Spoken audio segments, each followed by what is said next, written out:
So the highlight today is the mistake most people will make when they just play price or just play their support, in this case, resistance. Popular profile resistance area is what's called an LVN, where the market had some volume above a price and below a price. And you could see in our outline how the volume came off, barely put any volume around these 96s at the time, and then the volume increased below it. Profilers call it low volume node LVN. All right. But the issue isn't recognizing it. The issue isn't how good of a resistance level it might be. The issue will become getting on the team when it works and goes down by qualifying it with real-time analysis and order flow, disqualifying it if it fills you and then just runs right through you. Instead of missing that loser and disqualifying a time it's not going to work, you're on the team for the loser, but you missed it for the winner. So when it works, you miss a lot of them. Why do you miss a lot of them? So a lot of profilers, all they do is play price, and they try to execute their bias just with the price. And so they're offering it in there, and they don't get filled, and the market ends up rotating below it and then breaking. And they look back and say, wow, that was great. That worked. But I have nothing to show for it because I didn't get filled. If it doesn't work, yeah, you'd have got filled, and it runs right through you. So you almost catch all the losers when you just lay offers to get short, and you miss many of the winners because it doesn't count if it worked, but you weren't on the team. You have to find a way to qualify at or near a price, in this case, resistance that you think is going to work. So you're short for the times it does work and get a head start, which means have price go your way sooner rather than later. So you're trading with the house's money, essentially. Don't try to, every trade you take, look for the 20, 30 point winner ahead of taking it.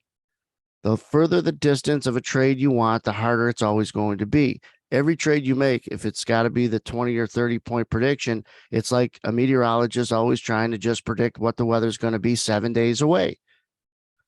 That's not what he does. That's not what they're great at, because the probabilities are harder to stack. So if you're only going to take trades where your bias and your setup and your idea are 30 points away, you're not a trader, you're an investor. It's okay to trade it that way as a very long time frame trader or investor and picking prices for stocks and such. But in a day trading, you're just trying to get a head start. And then when you're good at locations, you'll find the 10 to 20 point winner. But it's got to be head starts of 2 or 3 points before they turn into 20 or 30. What could be a qualifier? Most people don't have the tools to read stuff in real time with any kind of confidence to strip out the randomness. They don't understand why price moves, and yet they're trying to predict it. Our tool of trying to find where too many people get long, and there isn't a lot of people who are friends of ours trying to get short. You don't want a lot of company when you're short. You do want a lot of people long and stuck, because longs that are stuck are sellers. You should know that by now if you watch enough of my videos. After you're long, you're a seller. After you're short, you're a buyer. So if you have a lot of people who are short with you, you have a lot of buyers below, which make it tough for the price of anything to go down. So you don't want a lot of shorts if you get short, but you do want a lot of longs. Well, most people don't have a tool to be able to create sample sizes of other people's positions. So take a look at what we call our laser. That's these red and green lines inside the footprint. And we also have an inside laser. Essentially, these numbers here at the bottom will give you how many contracts are short or long within the last 2 minutes. It's not an accurate, it's not an accurate assumption. It's not even an assumption. These people have long and open positions, and the white lines are where they're trying to get out of that position. So what are you looking for to qualify this LVN to actually work as resistance, where you could be on the team if it does work as resistance and heads lower? You're looking for longs to get jammed up. You're looking for this laser to get green. And you don't want a lot of red on this side of this vertical, on this vertical line right here. All right. So when we play it, the progression is bearish, selling a retracement into an LVN. That's your step 1 and 2. Bearish, step 1. Location, step 2. looking for a place to say fire to pull the trigger. You want the laser to be green. You'd like to get a buy pulse that gets rejected. This one really not rejected that much. The laser does go green because of this bulge of longs. You see it reflected in these raw numbers down in here. So you give yourself the opportunity where this is not random. This was a probability stack of what should happen based on the red to green. Now, the red to green is not going to make you money unless you understand why red to green.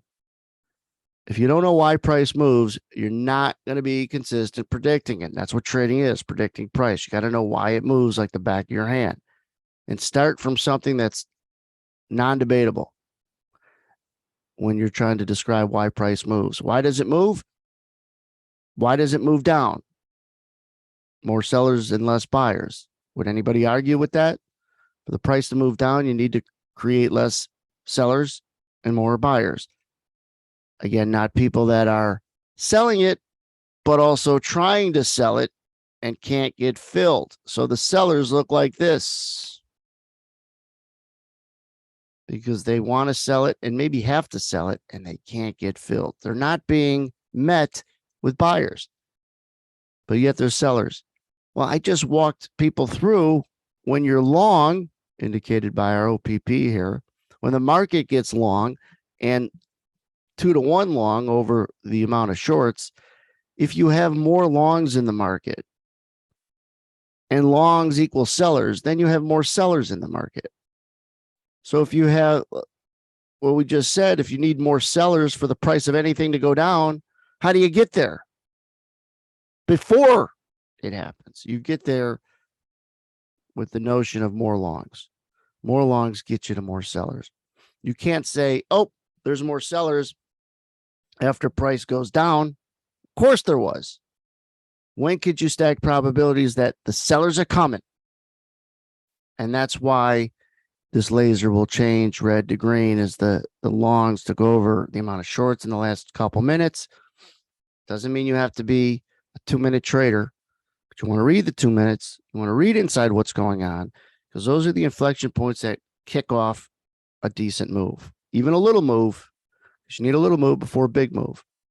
And so if this wasn't your fire and you were ready and you were aiming, you were bearish and you were in the location you were ready to sell against. Again, this LVN. There, your step one. You're ready, aim, and you got the gun. You're ready to go. The deer is in your sight line, proper distance. Nothing. There's no branches or anything interfering with the shot. You're close enough, and you don't take it. A lot of people don't even get to that point because they don't have a proper fire and ready aim fire. They don't have a proper step 3, which is fire and the ready aim fire. And if they do have the necessary progression to have a step-by-step process, what tools they're using for their step 3 are irrelevant, are hindsight, and has nothing to do with stacking probabilities that you have a good chance to go down. And if you're using the right tools that give you a good chance to go down and it doesn't in a very timely fashion, that's a good clue also. So the market's not doing what it's supposed to do. But you have to use the tools that show you, tell you with a little predictive value what the market should be doing. If it breaks and you tell me it's weak, it's like telling me it's going to rain after I'm wet. Doesn't help.